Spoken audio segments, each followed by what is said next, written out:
Skatta l-proċess biex jibdew jiġu implementati żewġ liġijiet ġodda dwar id-diżabilità li jiġi minnhom titratta l-awtonomija personali, l-oħra tindirizza l-protezzjoni ta' adulti vulnerabbli. Imma TVM News Dr. Alistair De Gaetano, il-konsulent fil-Ministeru għall-Inklużjoni u l-Volontarjat li ħadem fuq dawn iż-żewġ liġijiet, spjega li l-att dwar l-awtonomija personali jimxi għal sistema fejn flok jiddeċiedi xi ħadd ieħor għal persuna b'diżabilità jiddeċiedi xi ħadd magħha jew inkella jagħtiha l-appoġġ biex tiddeċiedi.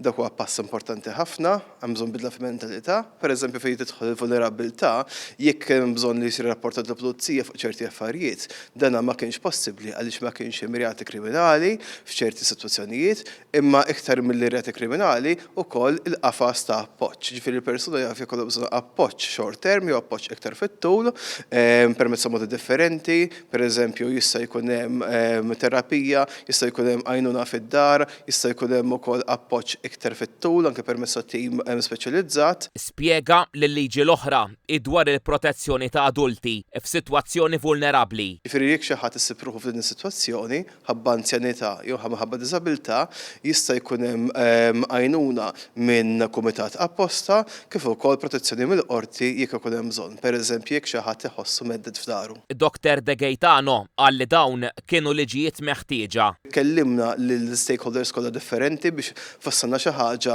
li veru tirrifletti dak li jrid is-settur. Internazzjonalment dawn ġew infaħra bħala modell tal-ħajra prattika, inkluż minn uffiċjali fil-ġnus Magħquda, qegħdin minn ta' quddiem fl-Ewropa biex nagħmlu dan li jagħmlilna ġieħ bħala pajjiż.